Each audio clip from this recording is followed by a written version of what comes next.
Pessoal, na primeira vez que a gente fez essa questão na assistência passada, eu fui explicar para a galera e as explicações não me autoconvenceram. A gente chegou na resposta, mas não me convenci da explicação. E aí em casa, peguei um livro de estatística lá da faculdade para dar uma examinada um pouco melhor do fenômeno e me impressionei. Porque na verdade, quando a gente vai estudar, mesmo um caso bem simples aqui, estudar as possibilidades de sair deste ponto e chegar até esse ponto, calcular quantas possibilidades nós temos, primeiro nós temos que fazer restrições, né? Porque, por exemplo, eu posso ficar dando 1000 voltas aqui e depois decidir não dar mais a volta e chegar. Aí eu posso dar 999 voltas e até lá. Né? E a gente teria infinitas possibilidades, então eu tenho que combinar alguma coisa, tipo, não vou voltar nenhuma vez, certo? Ou vou sempre avançar em direção àquele ponto. Se eu for fazer um estudo, por exemplo, nessa primeira situação eu tenho duas possibilidades, ou eu vou para cima, ou eu vou para baixo. Quando eu chego aqui eu não tenho possibilidade nenhuma, eu tenho que passar reto. Chegando aqui eu tenho duas possibilidades, eu não posso voltar, ou eu vou para frente, ou eu desço. E se eu tivesse continuado aqui, eu também haveria duas possibilidades. Então, depois dessas duas decisões, eu tenho duas possibilidades, certo? Para chegar naquela parte de lá. Se eu aumento essa situação, a complexidade dessas multiplicações, que é o princípio fundamental da contagem, né, o número de possibilidades de um caso, uma vez o outro, fica extremamente complexo. Então, na hora de explicar isso, como isso exigiria uma matemática muito além do que a gente pretende no ensino médio, a gente faz um fenômeno parecido com esse, que dá o mesmo resultado e que é mais fácil de compreender.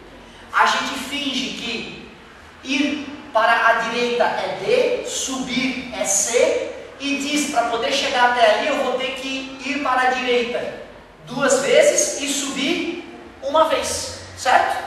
Aí eu digo, então eu vou fazer subida, direita, direita, subida, direita, direita, certo?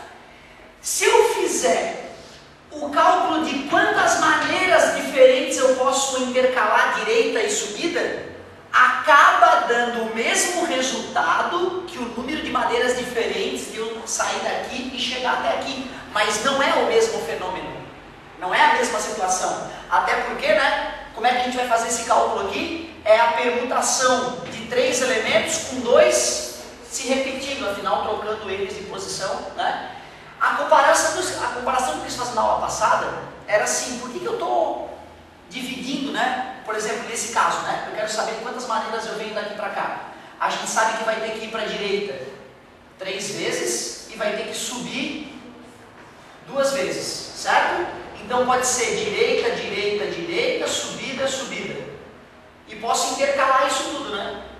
Eu estava me questionando, poxa, então eu vou fazer permutação de 1, 2, 3, 4, 5 elementos, com 3 se repetindo e 2 se repetindo. A minha questão era, por que eu estou eliminando as repetições, né? Porque afinal, fazer subida e direita não é a mesma coisa que fazer direita e subida. São 2 caminhos diferentes, né? É porque na verdade são 2 fenômenos diferentes, eu não posso comparar os 2 fenômenos diretamente. O feliz é que, fazendo esse cálculo bobo de permutação, fingindo que eu estou fazendo uma palavrinha com 2 letrinhas, acaba te dando a resposta desse fenômeno, que é muito mais complexo, na verdade. Então nós estamos usando uma interpretação simplificada para um fenômeno bem complexo, que é probabilidade binomial, né? Na verdade seria um caso de cálculo binomial de probabilidades, né? Lá no livro ele trata isso como cálculo binomial, e por isso que a gente não vai tão a fundo no ensino médio. Aliás, fazendo isso eu só calculei o número de possibilidades de A para C, né? Nós temos que multiplicar isso pelo número de possibilidades de C até P, usando o princípio da contagem.